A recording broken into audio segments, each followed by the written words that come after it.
Okay guys, today is December 24. Ang oras na ngayon dito sa Canada ay 25 na 12:45. So guys, may mga nagregalo sa akin. Wala akong niregalo pero may mga nagregalo sa akin.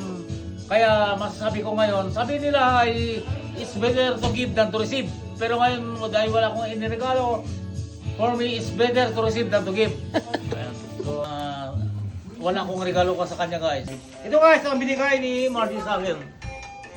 Go. Okay guys, Mayroong nabigay sa atin na unexpected that isang follower ko at viewers ko ang nabigay sa akin.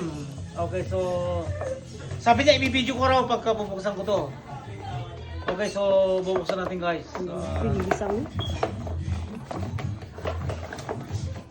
Wow! Paborito ko. At saka, nakita nyo guys, ito ay belt na Levi's. Thank you Mana. Thank you very much. And thank you guys for watching.